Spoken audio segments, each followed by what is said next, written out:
Introduction: The Wall of Legends. In the pale light of dawn, as the first rays of the sun break over the jagged mountains of northern China, an endless ribbon of stone snakes across the ridges.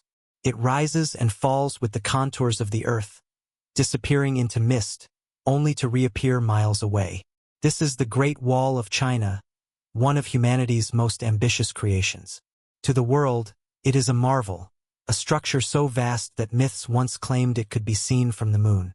But beyond its sheer size lies something deeper, a story of blood and sweat, of emperors and peasants, of glory and tragedy, of secrets buried in stone and sand. The wall is not a single wall. It is not even one continuous structure. Instead, it is the sum of centuries of ambition, an evolving network of fortresses, towers, trenches, and barriers, built, destroyed, and rebuilt by dozens of dynasties. To understand the wall is to understand China itself.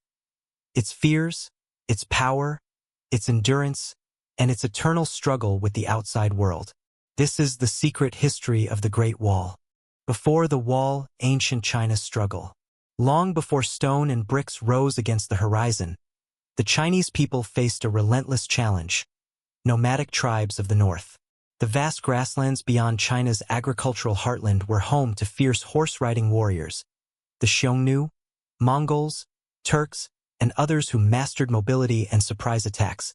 With their lightning-fast raids, they struck deep into Chinese settlements, stealing cattle, burning villages, and testing the defenses of early kingdoms. In response, rulers of the Warring States period, 5th to 3rd century BCE, built earthen walls of tamped soil. These walls were modest compared to the Great Wall we know today, but they served their purpose, slowing down cavalry and giving farmers precious moments to hide. Each small kingdom built its own defenses, but China was fragmented, and walls crisscrossed the land like scars. Still, the idea was born: walls could protect civilization against chaos. The Qin dynasty and the First Great Unification. The year was 221 BCE. The world had never seen a man like Qin Shi Huang, the first emperor of a unified China. Ruthless, brilliant, and obsessed with immortality, he sought to bind the land together under one rule, and to shield it from northern threats. The emperor ordered the linking of existing walls and the construction of new ones, stretching thousands of miles across deserts and mountains. This was the first version of the Great Wall, but it came at a terrible price. Hundreds of thousands of laborers, peasants, prisoners, and soldiers were conscripted. They hauled earth, stones, and timber under blistering sun and freezing winds. Many died from exhaustion, disease, and starvation. Their bodies, some say, were buried within the wall itself, giving rise to the legend that it is the world's longest cemetery. Though primitive compared to later versions, the Qin Wall represented more than defense. It was a political symbol, a declaration that the emperor could shape mountains, command nature, and protect the heartland.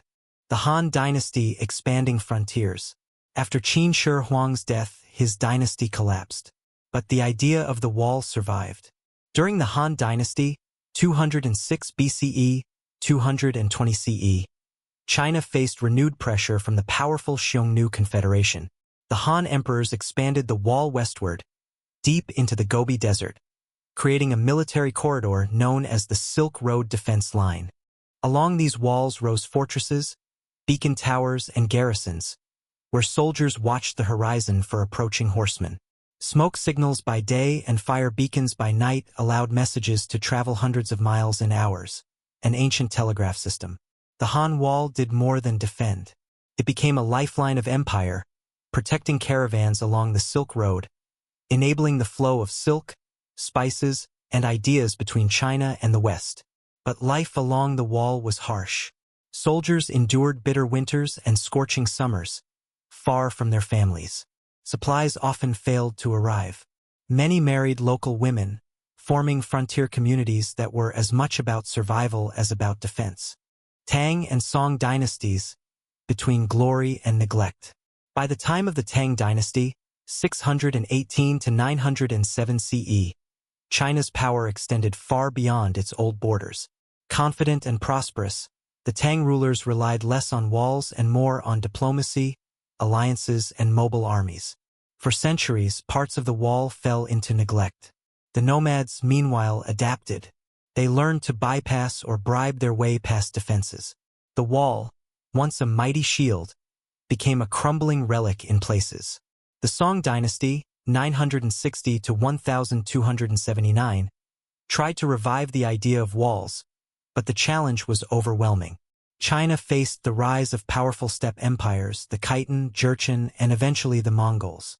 No wall could stop these thunderous waves forever. The Ming dynasty, the wall we know today. Then came the dynasty that would give the Great Wall its most iconic form. The Ming dynasty, 1368 to 1644. The Ming had risen by driving out the Mongols. But they knew the steppe threat was never gone. Determined to secure the empire, the Ming emperors launched the largest construction campaign in Chinese history. Over 5,500 miles of walls were rebuilt, extended, and reinforced, this time not with earth, but with stone, bricks, and mortar. Massive watchtowers, signal stations, and fortress towns dotted the line. Some sections were wide enough for 5 horses to ride abreast. This was the Great Wall as we see it today, majestic, formidable, enduring. Yet it was not invincible. Mongol raids continued, and in 1644, the wall was famously breached at the Shanhai Pass when a Ming general opened the gates to the invading Manchus, ushering in the Qing dynasty. The wall had failed as an absolute defense, but succeeded as a symbol of China's eternal vigilance. Life along the wall, soldiers, farmers, and families. Behind every stone of the wall lies the story of ordinary people.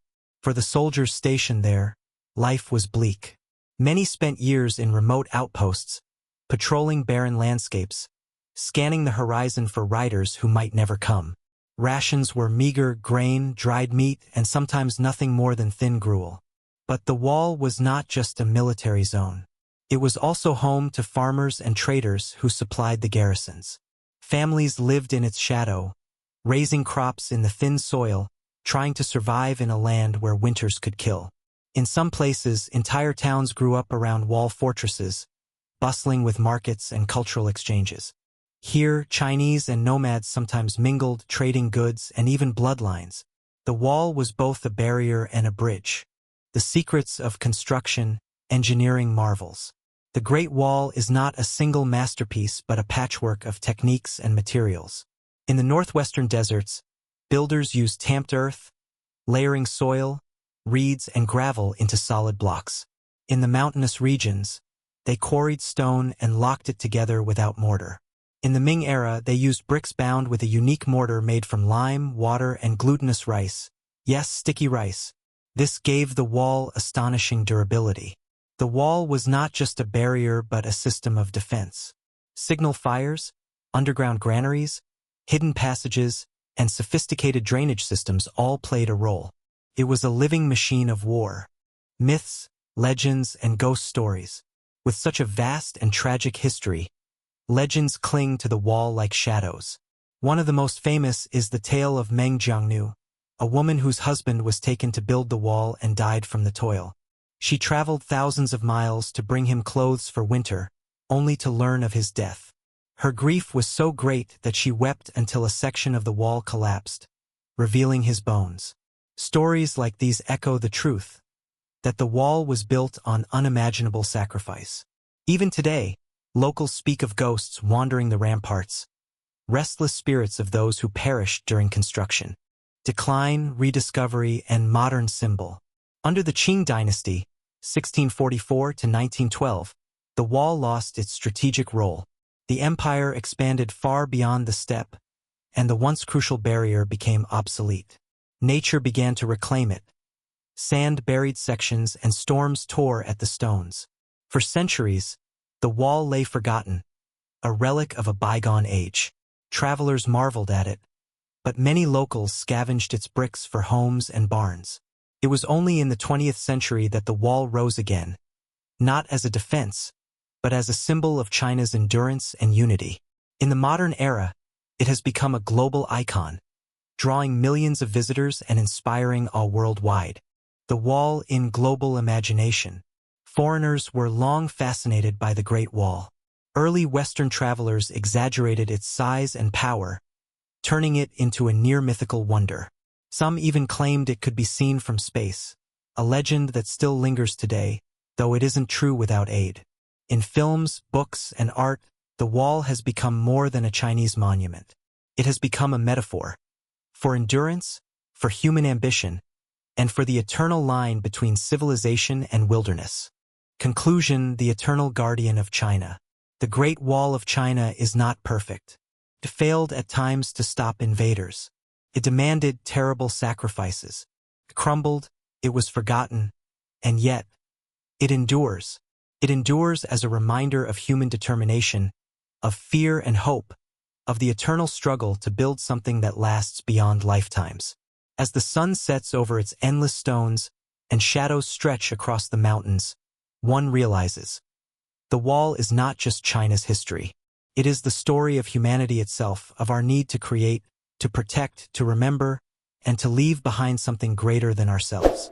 The Great Wall may be silent today, but in its silence echoes the voices of countless generations. And in that silence lies its greatest secret, that it was never just a wall, but a mirror of the human spirit.